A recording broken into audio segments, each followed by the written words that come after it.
ओम शांति। आज 31 अक्टूबर 2024 के बाबा के अनमोल मधुर महावाक्य सुनेंगे। आज नरक चतुर्दशी है और सभी को नरक चतुर्दशी पर बहुत बहुत हार्दिक शुभकामनाएं। आज की मुरली में बाबा ने हम बच्चों को इसी विषय के ऊपर ध्यान खिंचवाया है। बाबा कहे नरक में रहने वाले भूतों को भगाना है। ये भूतों के प्रभाव में कभी नहीं आना है। जितना इनके ऊपर विजय प्राप्त करेंगे उतना बाबा के समीप आते जाएंगे। साथ ही बाबा कहे भगाने की विधि भी बाबा ने बताई कि बच्चे ऑर्डर करो कि हे भूतों तुम हमारे पास आ नहीं सकते हो। तो बाबा कहे तुम जब उनको डराओगे तो वो भाग जाएंगे। दूसरी विधि बाबा ने बताई कि बच्चे ईश्वरीय नशे में रहो। जितना निश्चय होगा तो नशा भी होगा। निश्चय का मतलब है कि एक बाप दूसरा न कोई, और नशा अर्थात शुद्ध अभिमान। जितना बच्चे शुद्ध अभिमान में रहेंगे उतना ही ये विकार, ये बुराइयां भाग जाएंगे और दूसरों को सहजता से तीर भी लगेगा। फिर बाबा ने कहा बीच बीच में चेक करते रहो कि हमारी चलन ठीक है, हमारे कैरेक्टर्स ठीक है। क्योंकि अगर कैरेक्टर सही नहीं है तो शिव बाबा के बच्चे कहलाने योग्य नहीं होंगे। इसलिए अपने चलन को सुधारते जाओ, अपने कैरेक्टर्स को सुधारते जाओ। तो सुनते हैं बाबा के आज के अनमोल मधुर महावाक्य। ओम शांति। मीठे बच्चे ऑर्डर करो कि हे भूतों तुम हमारे पास आ नहीं सकते। तुम उनको डराओ तो वो भाग जाएंगे। आज की मुरली से प्रश्न है, ईश्वरीय नशे में रहने वाले बच्चों के जीवन की शोभा क्या है? ईश्वरीय नशे में रहने वाले बच्चों के जीवन की शोभा क्या है? उत्तर, सर्विस ही उनके जीवन की शोभा है। जब नशा है कि हमें ईश्वरीय लॉटरी मिली है तो सर्विस का शौक होना चाहिए, परंतु तीर तब लगेगा जब अंदर कोई भी भूत नहीं होगा। आज की मुरली से दूसरा प्रश्न है, शिव बाबा का बच्चा कहलाने के हकदार कौन है? उत्तर, जिन्हें निश्चय है कि भगवान हमारा बाप है। हम ऐसे ऊंचे ते ऊंचे बाप के बच्चे हैं। ऐसे नशे में रहने वाले लायक बच्चे ही शिव बाबा का बच्चा कहलाने के हकदार है। अगर कैरेक्टर ठीक नहीं है, चलन रॉयल्टी की नहीं है, तो शिव बाबा का बच्चा नहीं कहला सकते। ओम शांति। शिव बाबा याद है, स्वर्ग की बादशाही याद है। यहां जब बैठते हो तो दिमाग में आना चाहिए, हम बेहद के बाप के बच्चे हैं और नित्य बाप को याद करते हैं। याद करने बिगर हम वर्षा ले नहीं सकते। काहे का वर्षा? कौन सा वर्षा? बाप आकर के हमें देते हैं पवित्रता का।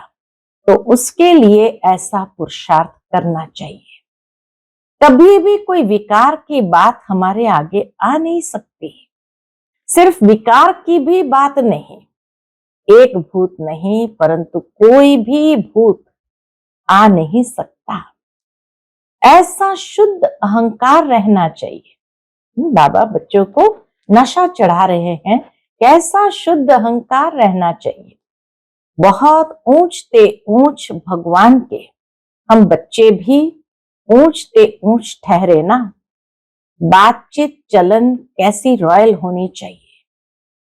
बाप चलन से समझते हैं ये तो बिल्कुल ही वर्थ नॉट अ पेनी है। मेरा बच्चा कहलाने का भी हकदार नहीं। लौकिक बाप को भी नालायक बच्चे को देख अंदर में ऐसा होता है, यह भी बाप है। बच्चे जानते हैं बाप हमको शिक्षा दे रहे हैं, परंतु कोई कोई ऐसे हैं जो बिल्कुल समझते नहीं हैं। बेहद का बाप हमको समझा रहे हैं, वह निश्चय नहीं। बाबा कहे वो निश्चय नहीं कि बेहद का बाप हमको समझा रहे हैं। नशा नहीं, जहां निश्चय नहीं तो नशा भी नहीं। तुम बच्चों का दिमाग कितना ऊंच होना चाहिए। हम कितने ऊंच बाप के बच्चे हैं। बाप कितना समझाते हैं। अंदर में सोचो, हम कितने ऊंचते ऊंच बाप के बच्चे हैं। हमारे कैरेक्टर कितना ऊंच होना चाहिए। जो इन देवी देवताओं की महिमा है वह हमारी होनी चाहिए। प्रजा की थोड़ी महिमा है। एक लक्ष्मी नारायण को ही दिखाया है। सैंपल एक लक्ष्मी नारायण को ही दिखाया है। तो बच्चों को कितनी अच्छी सर्विस करनी चाहिए। इन लक्ष्मी नारायण दोनों ने ये सर्विस की है ना, तभी तो इतना ऊंच बने हैं। दिमाग कितना ऊंचा चाहिए। कई बच्चों में तो कोई फर्क ही नहीं, माया से हार खा लेते हैं तो और ही जास्ती बिगड़ जाते हैं। नहीं तो अंदर में कितना नशा रहना चाहिए। हम बेहद के बाप के बच्चे हैं। बाप कहते हैं सबको मेरा परिचय देते रहो। सर्विस से ही शोभा पाएंगे। सर्विस ही हमारी शोभा है, तभी बाप के दिल पर चढ़ेंगे। बच्चा वह जो बाप के दिल पर चढ़ा हुआ हो। बाप का बच्चों पर कितना लव होता है। बच्चों को सिर पर चढ़ाते हैं। इतना मोह होता है। दुनिया में भी माता पिता को अपने बच्चों पर इतना मोह होता है, परंतु वह तो है हद का मायावी मोह। यह तो है बेहद का। ऐसा कोई बाप होगा जो बच्चों को देख खुश न हो। माँ बाप को तो अथाह खुशी होती है। यहां जब बैठते हो तो समझना चाहिए बाबा हमको पढ़ाते हैं। बाबा हमारा ओबीडियंट टीचर है।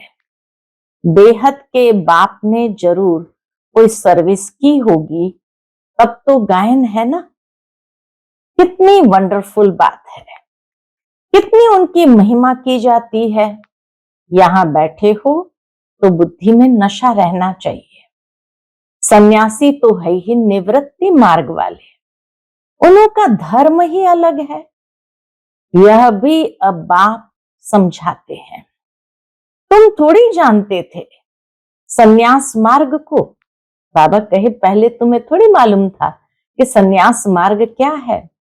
तुम तो गृहस्थ आश्रम में रहते भक्ति आदि करते थे। तुमको फिर ज्ञान मिलता है, उनको तो ज्ञान मिलने का है नहीं।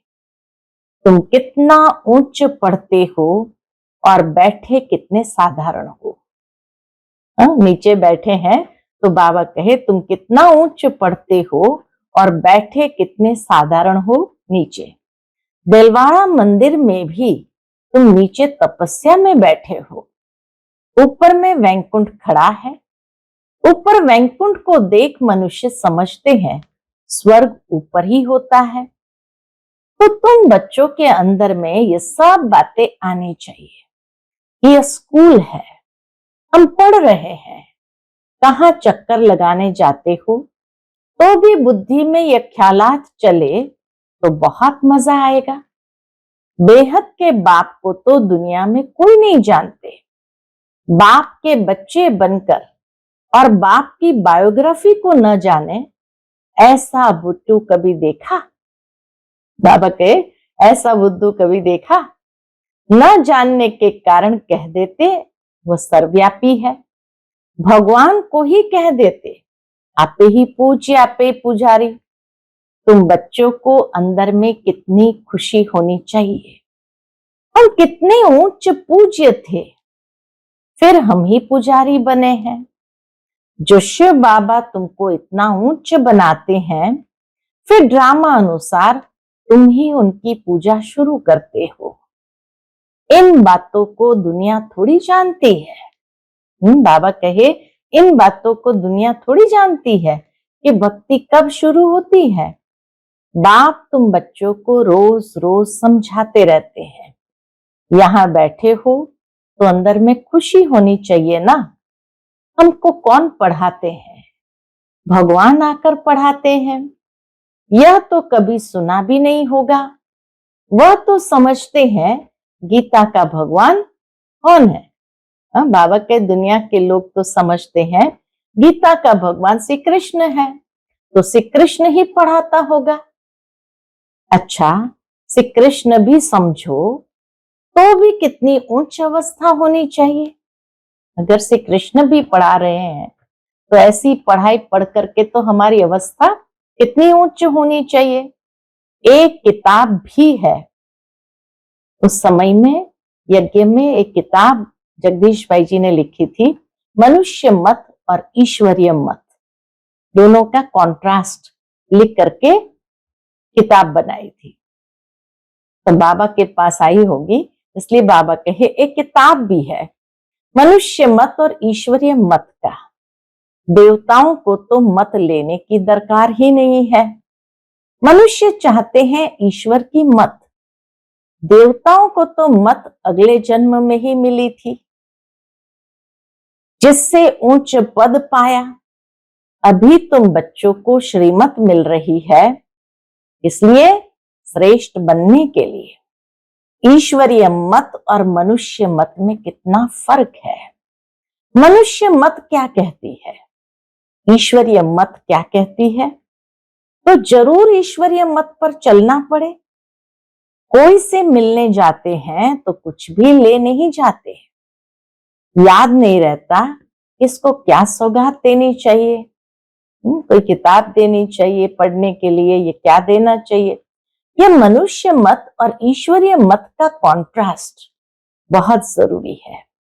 तुम मनुष्य थे तो आसुरी मत थी और अभी ईश्वरीय मत मिलती है, उनमें कितना फर्क है।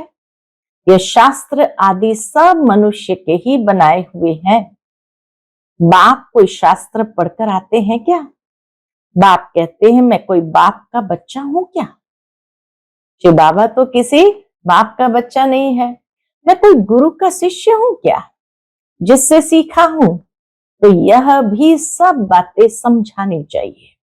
भले ये जानते हैं कि बंदर बुद्धि है, जानते हैं कि मनुष्य बंदर बुद्धि है, परंतु मंदिर लायक बनने वाले भी है ना। यही बंदर से मंदिर लायक बनने वाले भी है ना। ऐसे बहुत मनुष्य मत पर चलते हैं।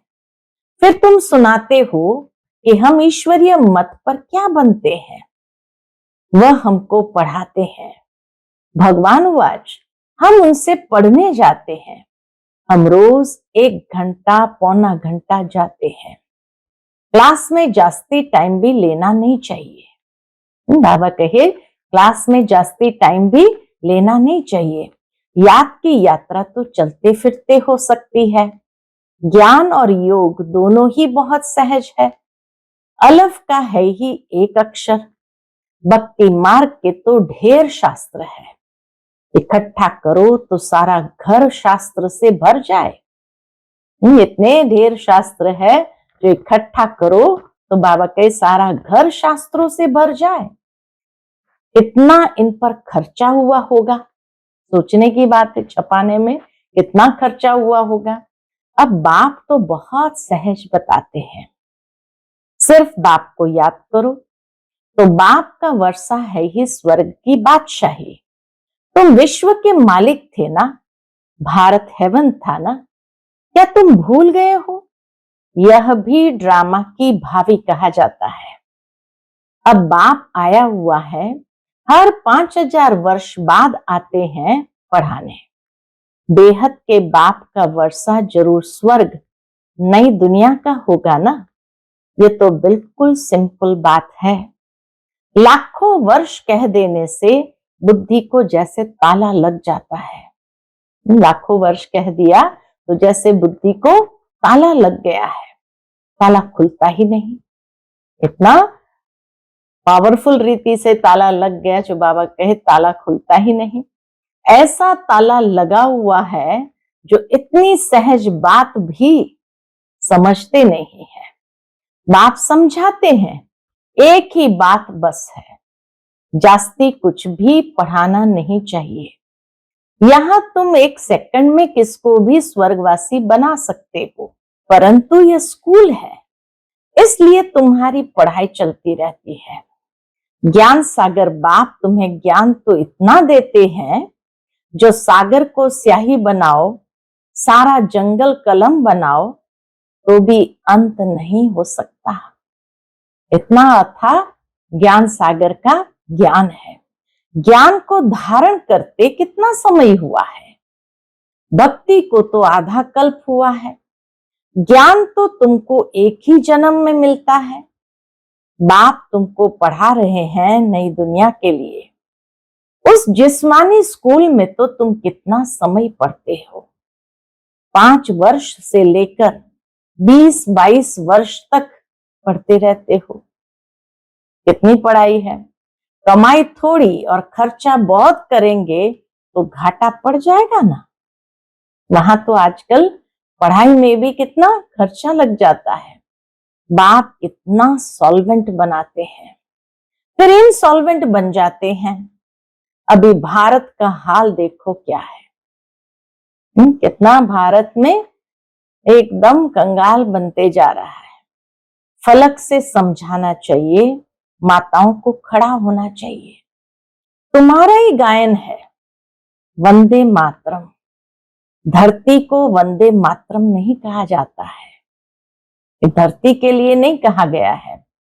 बाबा ने जिन माताओं बहनों पर कलश रखा है, उनके लिए कहा गया है कि वंदे मातरम।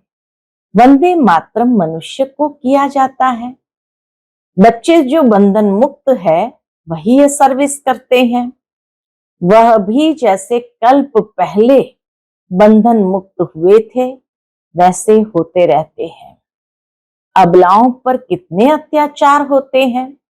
जानते हैं हमको बाप मिला है तो समझते हैं बस अब तो बाप की सर्विस करनी है। जैसे ही बाप को पहचान लेते तो समझते बस अब तो बाप की सर्विस करनी है। बंधन है ऐसे कहने वाले रीढ़ बकरियां हैं, कमजोर है। रीढ़ बकरी माना कमजोर है।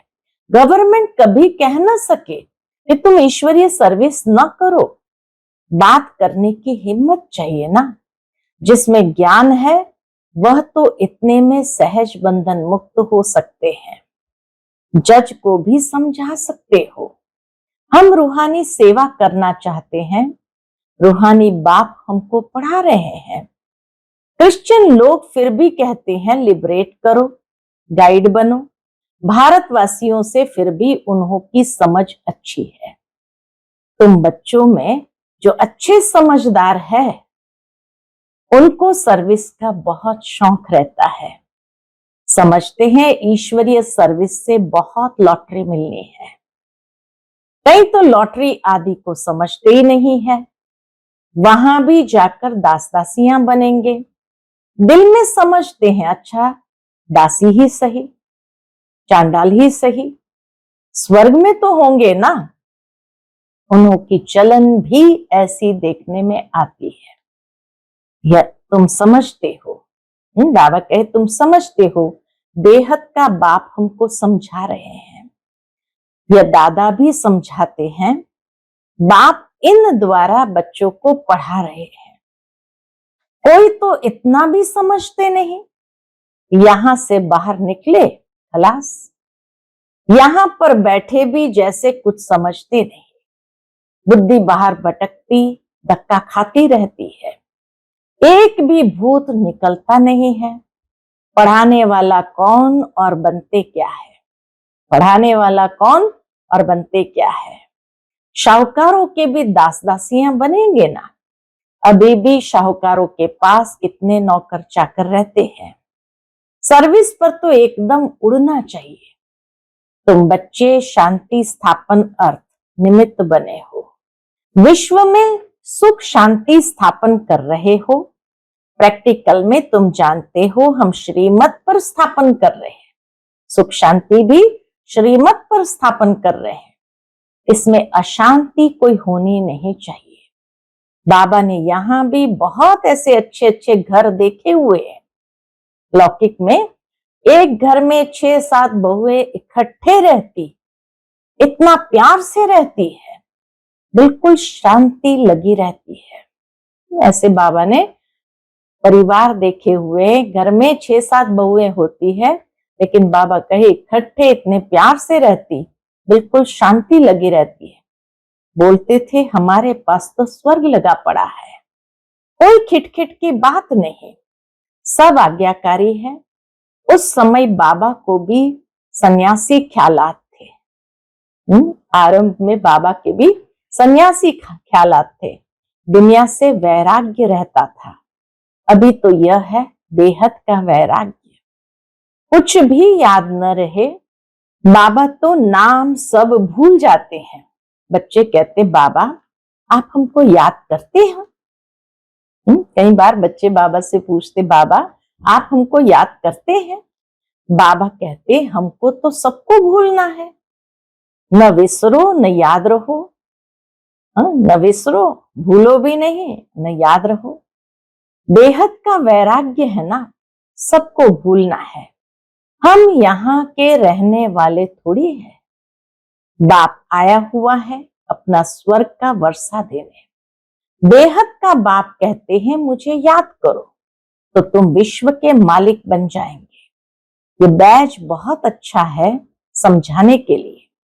कोई मांगे तो बोलो समझ कर लो। इस बैच को समझने से तुमको विश्व की बादशाही मिल सकती है। शिव बाबा इस ब्रह्मा द्वारा डायरेक्शन देते हैं, मुझे याद करो तो तुम यह बनेंगे। गीता वाले जो है वह अच्छी रीति समझ लेंगे। जो देवता धर्म के होंगे, कोई कोई प्रश्न पूछते हैं देवताएं गिरते क्यों हैं? अरे ये चक्र फिरता रहता है, पुनर्जन्म लेते लेते नीचे तो उतरेंगे ना, चक्र तो फिरना ही है। हर एक के दिल में ये आता जरूर है, हम सर्विस क्यों नहीं कर सकते हैं? जरूर मेरे में कोई खामी है, माया के भूतों ने नाक से पकड़ा हुआ है। अब तुम बच्चे समझते हो हमको अब घर जाना है, फिर नई दुनिया में आकर राज्य करेंगे। तुम मुसाफिर हो ना, दूर देश से यहाँ आकर पाठ बजाते हो। अभी तुम्हारी बुद्धि में है हमको अमर लोक जाना है, ये मृत्यु लोक खलास हो जाना है। बाप समझाते तो बहुत है, बाबा बच्चों को समझाते तो बहुत है, अच्छी रीति धारण करना है, इसको फिर उगाड़ते रहना चाहिए। यह भी बाप ने समझाया है, कर्म भोग की बीमारी उथल खाएगी। कर्म भोग है तो जरूर बीमारी के रूप में उथल खाएगी, माया सताएगी, परंतु मूंझना नहीं चाहिए। थोड़ा कुछ होता है तो हैरान हो जाते हैं। बीमारी में मनुष्य और भी भगवान को जास्ती याद करते हैं। बंगाल में जब कोई बहुत बीमार होता है तो उनको कहते हैं राम बोलो, राम बोलो। राम बोलो करके गंगा में जाकर डुबकी लगवाते हैं। देखते हैं अब मरने पर है तो गंगा पर ले जाकर हरि बोल करते हैं। फिर उनको ले आकर जलाने की क्या दरकार है? गंगा में अंदर डाल दो ना, कच्छ मच्छ आदि का शिकार हो जाएंगे, काम में आ जाएगा। पारसी लोग रख देते हैं। पारसी लोग एक कुआं होता है उसके ऊपर डेड बॉडी को रख देते हैं तो वह हड्डियां भी काम में आती है। बाप कहते हैं तुम और सब बातें भूल क्या करो, और सब बातें भूल मुझे याद करो। अच्छा, मीठे मीठे सिकिलते बच्चों प्रति माता पिता बाप दादा का याद प्यार और गुड मॉर्निंग। रूहानी बाप की रूहानी बच्चों को नमस्ते। हम सब रूहानी बच्चों की रूहानी माता पिता बाप दादा को याद प्यार गुड मॉर्निंग और नमस्ते नमस्ते। शुक्रिया बाबा, शुक्रिया। आज की मुरली से धारणा के लिए मुख्य सार है। पहली पॉइंट, बंधन मुक्त बनकर भारत की सच्ची सेवा करनी है। बंधन मुक्त बनकर भारत की सच्ची सेवा करनी है। फलक से समझाना है कि हमें रूहानी बाप पढ़ा रहे हैं, हम रूहानी सेवा पर है, ईश्वरीय सेवा की उछल आती रहे। दूसरी पॉइंट, कर्म भोग की बीमारी व माया के तूफानों में मूंझना व हैरान नहीं होना है। हाँ, ये तो आएगा। कितना बाबा प्रैक्टिकल बात करते हैं कि माया के तूफान तो आएंगे, कर्म भोग बीमारी के रूप में भी उथल खाएगा, लेकिन उसमें हैरान नहीं होना है, मूंझना नहीं है। बाप ने जो ज्ञान दिया है उसे उगारते बाप की याद में हर्षित रहना है। आज का बाप दादा का मधुर वरदान हम बच्चों के प्रति निराकार और साकार दोनों रूपों के यादगार को विधि पूर्वक मनाने वाले श्रेष्ठ आत्मा भव। निराकार और साकार दोनों रूपों के यादगार को विधि पूर्वक मनाने वाले श्रेष्ठ आत्मा भव। दीपमाला अविनाशी अनेक जगे हुए दीपकों का यादगार है। आप चमकती हुई आत्माएं दीपक के लौ मिसल दिखाई देती हो, इसलिए चमकती हुई आत्माएं दिव्य ज्योति का यादगार स्थूल दीपक की ज्योति में दिखाया है। तो एक तरफ निराकारी आत्मा के रूप का यादगार है, तो दूसरी तरफ आपके ही भविष्य साकार दिव्य स्वरूप लक्ष्मी के रूप में भी यादगार है। यही दीपमाला देव पद प्राप्त कराती है। तो आप श्रेष्ठ आत्माएं अपना यादगार स्वयं ही मना रहे हो। आज का स्लोगन है, नेगेटिव को पॉजिटिव में चेंज करने के लिए अपनी भावनाओं को शुभ और बेहद की बनाओ। नेगेटिव को पॉजिटिव में चेंज करने के लिए अपनी भावनाओं को शुभ और बेहद की बनाओ। अच्छा, ओम शांति।